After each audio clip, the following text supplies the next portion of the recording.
Hello students, स्वागत है आप सभी का हमारे यूट्यूब चैनल पर जिसका नाम है सौरभ क्लासेस फॉर हिस्ट्री।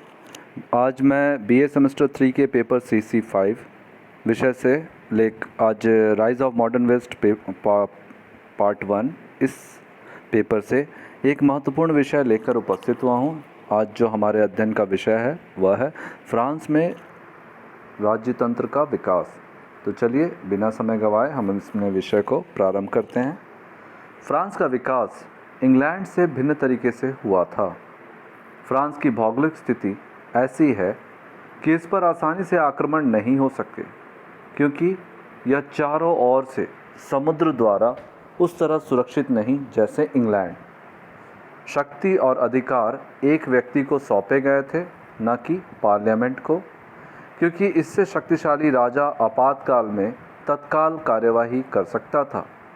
यह एक उल्लेखनीय तथ्य है कि 1500 ईस्वी में फ्रांस एक राष्ट्रीय राजतंत्र था तथा वहाँ राष्ट्रीय साहित्य का अभ्युदय हुआ। राष्ट्रीय भावनाओं के विकास की विशेषता यह थी कि इसका केंद्र राजा था। 14वीं सदी के मध्यम से 15वीं सदी के मध्य तक इंग्लैंड एवं फ्रांस के बीच शतवर्षीय युद्ध चलता रहा। इस युद्ध के पूर्वार्ध में अंग्रेज़ों की लगातार विजय हुई। अंग्रेज़ों की अगिनकोर्ट की जीत के बाद ऐसा लगता था जैसे फ्रांस में शतवर्षीय युद्ध में हार गया। फ्रांस का 2/3 भूभाग अंग्रेज़ों के हाथों में पड़ चुका था। बहुत से फ्रांसीसी सरदार इंग्लैंड के राजा को फ्रांस का राजा मानने लगे। फ्रांस का चार्ल्स सप्तम, जो सिंहासन पर दावा करता था, एक दुर्बल और प्रमोदी व्यक्ति था। उसका अभी तक राज्याभिषेक नहीं हुआ था और अलियांस नगर पर, जो अविभाजित फ्रांस की कुंजी था, 2 साल से घेरा पड़ा हुआ था।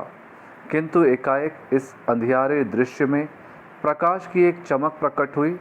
एक गरीब और निरक्षर किसान लड़की जॉन ऑफ आर्क, जो केवल 17 वर्ष की थी, ने फ्रांसीसी सैनिक के भीतर राष्ट्रीयता की भावना भरी। उसने राजा को इस बात के लिए राज़ी कर लिया कि वह उसे अपनी सेना का नेतृत्व करने दे। उसने अपनी सैनिक टुकड़ी के मन में स्वदेश प्रेम की भावना जागृत की और उसने 2 सप्ताह से भी कम समय में अंग्रेज़ों को आलियांस नगर का घेरा उठाने के लिए बाध्य किया। 2 महीने बाद जॉन ऑफ आर्क की विजयानी सेना रिम्स नगर में प्रविष्ट हुई, जहां राजा को, जिसकी बगल में जॉन ऑफ आर्क बैठी थी, मुकुट धारण कराया गया। लगभग सारा फ्रांस देशभक्ति की ज्वाला से प्रदीप्त हो उठा। बाद में जॉन अंग्रेज़ों के हाथ में पड़ गई और उसके ऊपर टोने और धन विरुद्ध कार्य करने का आरोप लगाकर चर्च के न्यायालय में मुकदमा चलाया गया। उसे अपराधी सिद्ध किया गया और तख्ते से बांधकर जला दिया गया। किंतु जॉन की अंतःप्रेरणा ने फ्रांस को शतवर्षीय युद्ध में विजेता बनकर उसे समाप्त करने में सहायता दी। शतवर्षीय युद्ध ने फ्रांस की बड़ी बर्बादी की, किंतु राजा की शक्ति पहले किसी भी समय की अपेक्षा अधिक हो गई। फ्रांसीसी राजाओं ने युद्ध की आवश्यकताओं के कारण स्टेटस जनरल को बुलाए बिना भी लोगों पर कर लगाने का अधिकार प्राप्त कर लिया। इस प्रकार वे एक स्थायी सेना रखने में समर्थ हुए।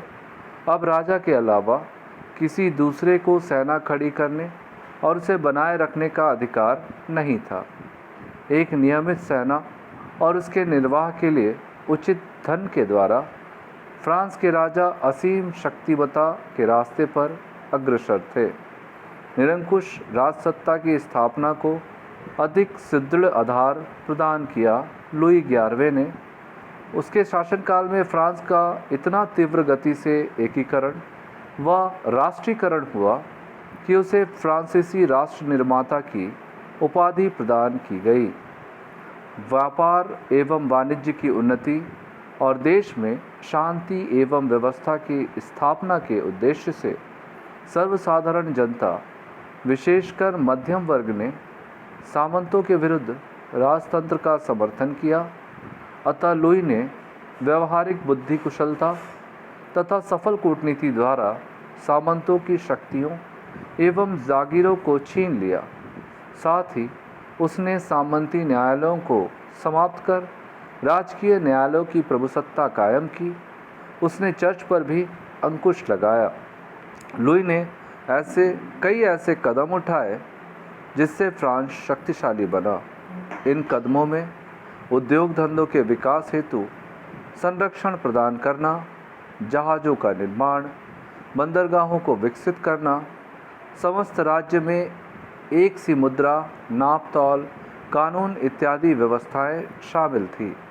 फ्रांस के इतिहास में लुई 11वें का शासनकाल एक युगांतरकारी घटना समझी जाती है, क्योंकि उसने फ्रांसीसी राज्य सीमाएं विस्तृत की एवं निरंकुश राजतंत्र तथा सुदृढ़ राष्ट्र की नींव डाली। जब लुई मरा तब फ्रांस का मानचित्र बहुत कुछ वैसा ही था जैसा आज दिख पड़ता है। 16वीं शताब्दी में धार्मिक युद्ध से उत्पन्न अव्यवस्था ने निरंकुश राजतंत्र को और अधिक मान्यता, समर्थन और बल प्रदान किया। हेनरी चतुर्थ का उल्लेख फ्रांसीसी राजाओं के इतिहास में महान राजा के रूप में नहीं, लोकप्रिय राजा के रूप में भी होता रहा है। उसने एक नए राजवंश की शुरुआत की जो 200 वर्षों तक फ्रांस पर शासन करता रहा। वह बुर्बो राजवंश का संस्थापक था, जिसने फ्रांस को ही नहीं यूरोप को भी सबसे शक्तिशाली राजा प्रदान किया।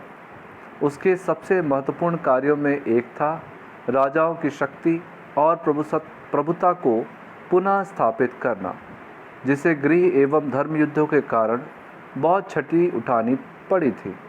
उसने बड़ी बुद्धिमत्ता से मंत्रियों का चुनाव किया, जिन्होंने देश में समृद्धि और सुशासन की स्थापना में उसकी सहायता की।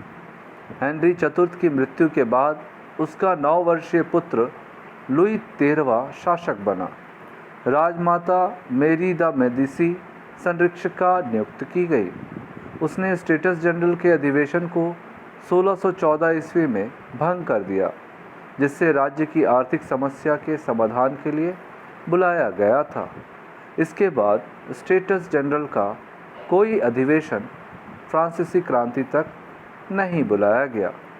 1617 में बालिग होने पर लुई 13वें ने राज्य की बागडोर अपने हाथों में ले ली।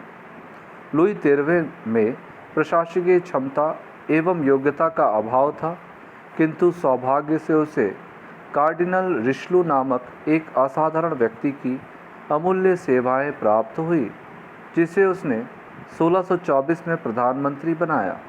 वह मृत्यु पर्यंत इस पद पर बना रहा।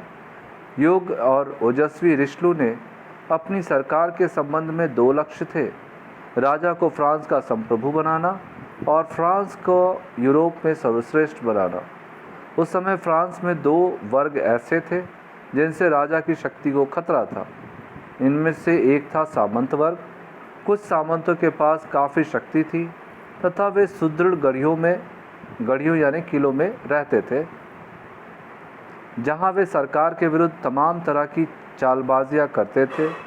रिशलू ने ऐसी तमाम गढ़ियों को बर्बाद कर दिया जो राष्ट्र के लिए आवश्यक नहीं थी, तथा चालबाजों को गुप्तचरों द्वारा ठिकाने लगा दिया।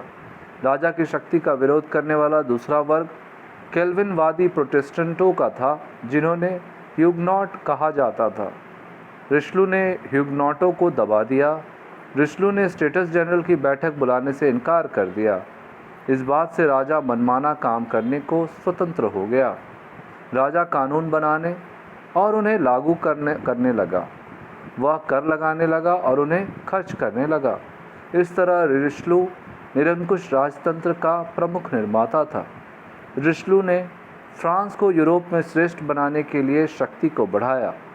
वह जानता था कि यदि फ्रांस की शक्ति को बढ़ाना है तो हैब्सबर्गों अर्थात ऑस्ट्रिया हंगरी साम्राज्य का राजघराना की शक्ति को घटाना होगा, जो फ्रांस के पार्श्ववर्ती भूभाग पर शासन करता था। 30 वर्षीय युद्ध से उसे ऐसा करने का अवसर मिल गया।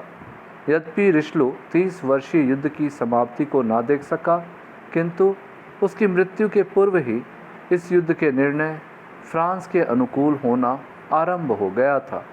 इस युद्ध का प्रमुख परिणाम यह रहा कि अब हैब्सबर्गों के स्थान पर बोर्बों का यूरोपीय प्रभुत्व स्थापित हो गया।